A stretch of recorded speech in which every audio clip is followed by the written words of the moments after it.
મહારાજ જગતમાં એવું કીધું છે કે માગા હે ને દીકરીઓ ના હોય, વવાળું ના હોય, એટલે કે પણ અશ્વ હું તમને ન આપીશ. અરે નાગાજાન, આ ભાર કચેરીની અંદર આ સોરઠના રાનું અપમાન થાય. સમજુ છું કે મારા શબ્દ તમને અપમાનજનક લાગશે, પણ મિત્રતા આવે જોતો તો નાગાજળનું માથું લઈ લ્યો, આપી દઈશ, પણ કેકળ અશ્વ નહીં આપ. તમારે એટલો ખ્યાલ કરવો જોઈએ કે મોડિયા ગામ આ રાયે તમને દિવ્યામાં આપેલું. મોણિયા ગામ દિવેલમાં આપ્યું ને, આ નાગબાઈ આ નાગાજળને નહીં. અરે નાગાજાન, તમે વાતની વાતમાં મારું અપમાન કરતા જાઓ. હમણે હું તમને છેલ્લી વખત કહું છું, અશ્વ દેવો છે કે નહીં? કે કોઈ અશ્વ નહીં મળે. તો સાંભળી લ્યો નાગાજાન, આ જુનાગઢનો મહારાજ એનું ફરમાન છે કે જ્યાં સુધી તમે મારું નામ સાંભળો ત્યાં સુધી મારી હદમાં ક્યાં રોકાતા નહીં. જાઓ ચાલ્યા જાઓ, જુનાગઢ થી અપમાન કરું છું ને હવે પછી આ બાળપણની મિત્રતા અહીંથી ભૂલી જઈ. વાહ મહારાજ વાહ.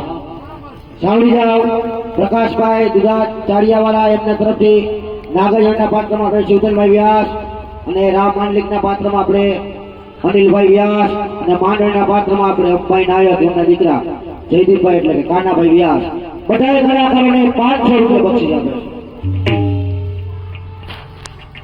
મિત્રતા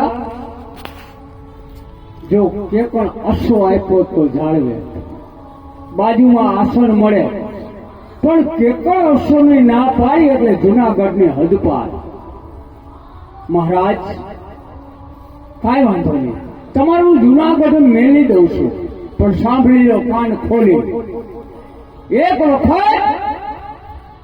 જસા બારોટ માથે જામનગરના જામ સાહેબે આવું જ કીધું હતું, કારણ કે જસા બારોટને જામ કંડોળના જસમત પટેલે ભેં આપી હતી. ભેં કેવી? એનું દૂધ કેવું કે હાકરથી મીઠું રજવાડામાં શોભે એવું. એમાં કોઈ કાનેવાળીએ જામ સાહેબના કાન ખુલતા કે મહારાજ આપણો બારોટ છે ને જસા બારોટ, એની પાસે ભેં છે ને આપણા રજવાડામાં શોભે એમ છે, લઈ લ્યો. એ કે ભાઈ માગણ છે, આપણે માગણનું થોડું લેવાય, આપણે ક્યાં મફત લેવી છે બાપુ?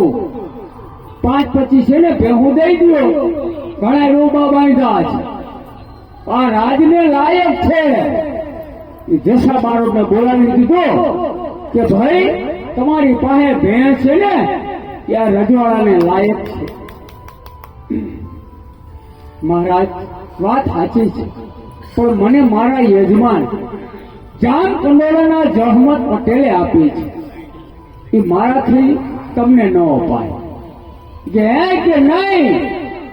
અને તેથી જામ સાહેબે એમ કીધું હતું, જો આ ભેં ન આપી ને તો મારા જામનગરની હદ છોડી અને તમે ચાલ્યા જજો. અને તેથી જસા બારોટે જામ સાહેબને કહી દીધું તો સાંભળી લે જામ સાહેબ કે જસો ના માગે જામકુ એસી માગન કી ટેક. અરે તારે માગણ બોલ તો મારે આવા ભૂખ બને. મારું ઘર પગરખા જેવું કીધું તું એને ફૂલ બોલે. હવે આમાં થોડું ઘી હોમી દો એટલે મજા આવી જાય. આ તમારા ભાઈ બાંધે ઘોડું દીધું ક્યાં બાંધું?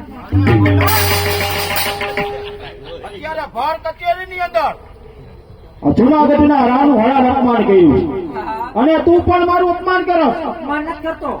તમે નહોતા કેતા કે મારો નાનપણનો ભેરુબંધ છે, કદાચ માથું માગું તો માથું ઉતારી દઈએ. આ ઘોડા જેવું ઘોડું ન દીધું, માથાનો હું મુરબો કરવો. અરે માનન, હા હવે તો એ કેકળ નામનો હસ્યો જો કદાચ બતાવ, અરે તો જુનાગઢના જે દુનિયાને બતાવ, એના માટે થઈ કદાચ મારા જુનાગઢનું પતન થાય તો પણ મને મંજૂર છે. કારણ કે કહેવતમાં કીધું છે કે 4 હક, એક બાળ હક, સ્ત્રીની હક, યોગીની હક અને એક આ રાજ હક. હવે મારી આ રાજ હક છે, આનો રસ્તો ગોત ગમે તે કેકળ નામનો અશ્વ મારે છે.